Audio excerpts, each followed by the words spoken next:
Good evening, everyone. Happy Tuesday. It's Donna, the Healing Hiker, and today I wanted to talk to you about surrender and the power of grace.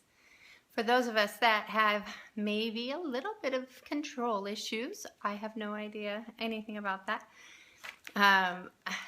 This is really a powerful video you want to watch for sure, and you want to share because we all have issues with control and what our reactions are when we don't get what we want, right? Or, I think a lot of what I've realized about my issues with things, if things don't go my way, it's really because people aren't doing what I want them to do, and and that's control, right? And so, one of the things that I work on a lot, and I have to work on constantly, is surrendering the results, surrendering outcome, and staying clean on my side of the street, which is very difficult sometimes.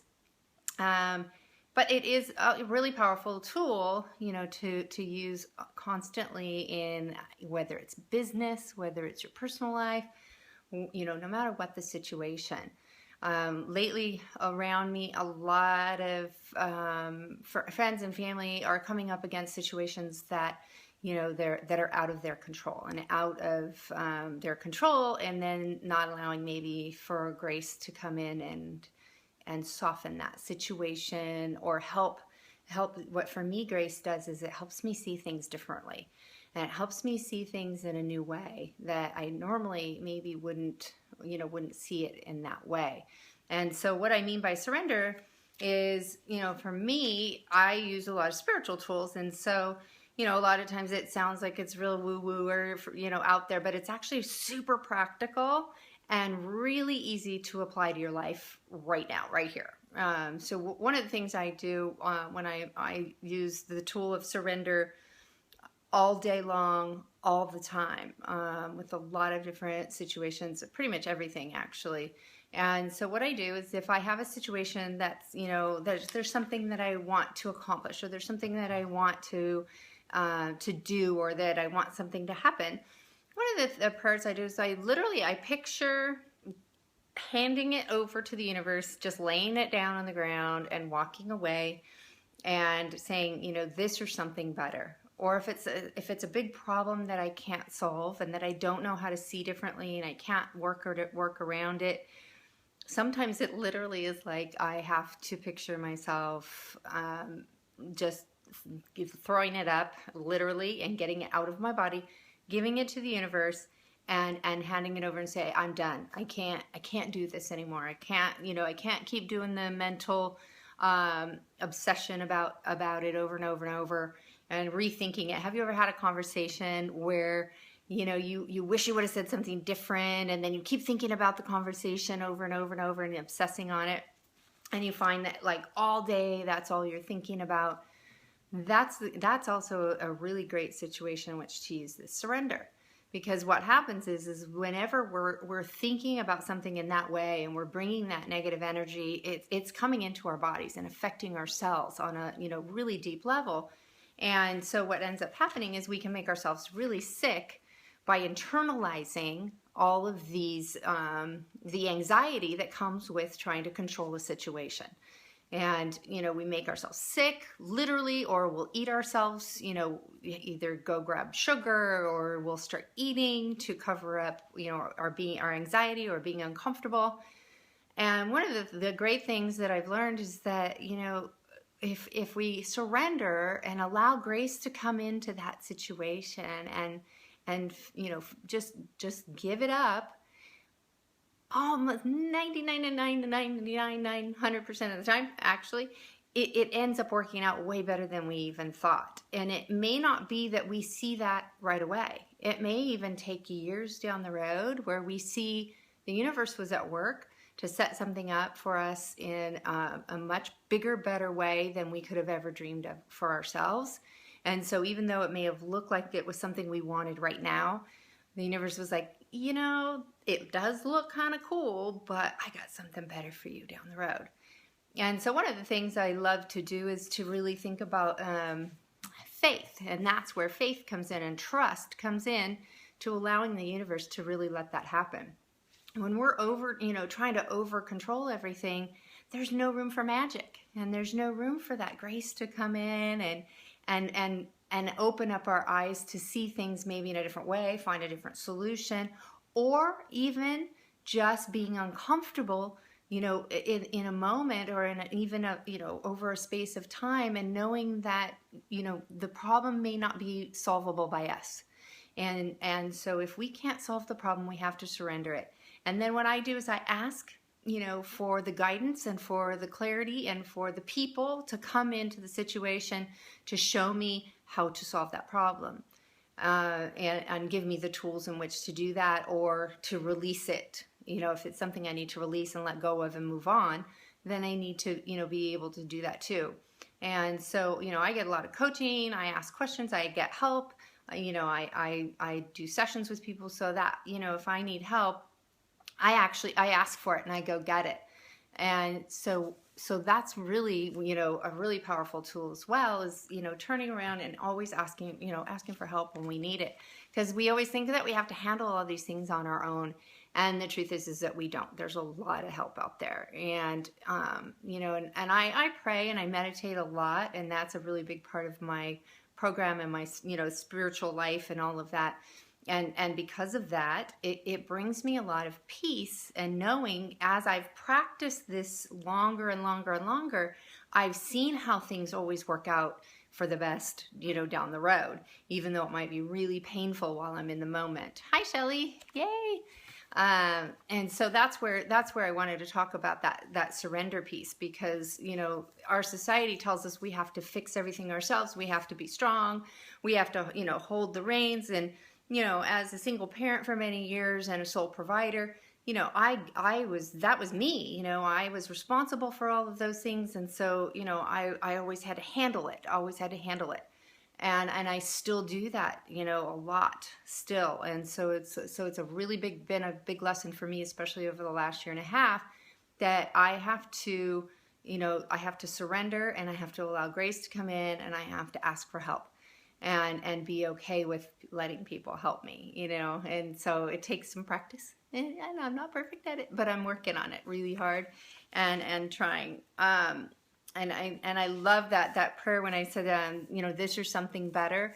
Gabrielle Bernstein actually taught us that prayer when we were at the Spirit Junkie Masterclass. And so that's one of the things I've incorporated into my life on a regular basis, and I really love it. And so one of the things I wanted to also talk about is, when we talk about inviting grace into our lives, a lot of times I hear, I can't do that. I can't manufacture that out of my ass, basically, is what that's the way I picture it. And I'm like, that's exactly right. It's not up to us to create grace. That actually comes from the universe, and it's from a power greater than us. Whatever you want to call it, if you want to call it God, the universe, power of nature, whatever you want to call it, but that's where it comes from. It comes from something bigger. And for me, that's a big relief, because it's not something that I have to create, another thing I have to create. I get to use my free will, which I have, in alignment with what I consider to be the universe's will for me. And that means that, I surrender, I stay in a place of kindness. If I'm getting angry, then that's something I need to look at. If I feel like I want to act out and start yelling and screaming and get all crazy about a situation, there's a really darn good chance that I'm trying to control it and that it's not going my way, and that's why I'm angry. And so that's when I have to take a step back and say, whoa, this isn't about probably even that person. It's about me, and it's about me trying to control, trying to make things look a certain way where I think they, how they should look. Should is a big word. If you find yourself saying it should look this way, it should look that way. Well, why, how do we know that? We don't know. And when we're doing the shoulds, that means we're trying to control. So the minute that comes out of your mouth, that's a great trigger, and it's a great awareness to start having, is that when you say, that person should have done this. Well, that person may not have the tools to do that. And that person may not be aware enough to do that. And so then where's compassion? Where's kindness? Where's, love and tolerance, right? And so those are the ways to look around that and say, well, maybe if I stepped up and I spoke first, maybe if I stepped up and said, I'm really uncomfortable, and I spoke my truth in a really kind and loving way and not expecting anything in return, that's the big one, maybe that situation might turn around. And so, there's a lot of different ways to use these tools of surrender and grace. And that's, relationships are really a big one. All kinds of relationships, it doesn't matter where we are, whether it's our home relationships, our work relationships, any kind of relationships, right? As in the minute we try to fix it, make it better. Hi, thanks, Shell. Yeah, keep hitting that like button. That really helps. It helps to get more viewers, so I appreciate that. Anyway, it really helps, and I'm glad you're here listening, Shell, because it really does mean a lot to me. And it takes a lot of practice to use these tools, and that's for sure. And so tomorrow I'm actually going to come back. I'm going to talk about how to create some lasting change and patterns in your life. So if there's something that you're working on and you can't just, you can't seem to stick to something, tomorrow I'm going to talk about that, because I think that that's also, there's some really cool tools that I have that I use to create lasting change, and they're super helpful and really effective. So also, if you like what you hear, and please like and share this video so other people can see it, because we all need help with this, and we all need to work together and help each other with this. It's, this is something that I think is always an ongoing practice as human beings. And hey, Kelly. And so, I think it's a really powerful set of tools. So if you, rewatch the video, share it, that'd be great. Also, I'll be teaching live workshops at Wanderlust in Hollywood, July 17th, 31st, and August 14th. It's a Sunday from 12 to 2. So it's it's a great time of day. They have a beautiful cafe there, so you can grab lunch with me ahead of time. I'm going to get there early to have lunch. I'd love to have you, join me. It'll be really fun, because we're going to do, it's like a whole freedom series. So it's going to be on mental, spiritual, emotional freedom tools, but also how to have fun with it and how to really use meditation and movement to create lasting change. So we're going to dive into some of these topics that I'm talking about right now, but at a much deeper level, and really give you some great tools to take with you to practice. And so, it'll be a really fun time, and I'm really excited about those. And I'd really like everybody, if they can, to sign up as early as possible, because I'm really wanting to continue to be a teacher with Wanderlust in their different programs. And so it's a really big honor, and it's a dream for me to teach in person. I love it. And so I'd love for you to join me there. I also have a home course, a study course that is available on my website at donnarena.com, and it's a freedom and adventure course. So, if you'd like to study at home and get really in depth with this stuff, that's what the course is for. It's a 7-module course. It's awesome. It's super fun. So I'd love for you to join me with that too. And if you have any questions, of course, just let me know. And I'm so glad you guys are here. Please hit the like button as much as you can. You can hit it over and over. It really helps get the viewership up and get it out into the feed. So I really appreciate that. And again, please share the video if you think it might help somebody. And I'm so glad you joined me. It really means a lot. And have a lovely evening, and practice on your surrender and grace. Those are our practice words for the week. Okay. And I'll see you tomorrow. Hasta la vista.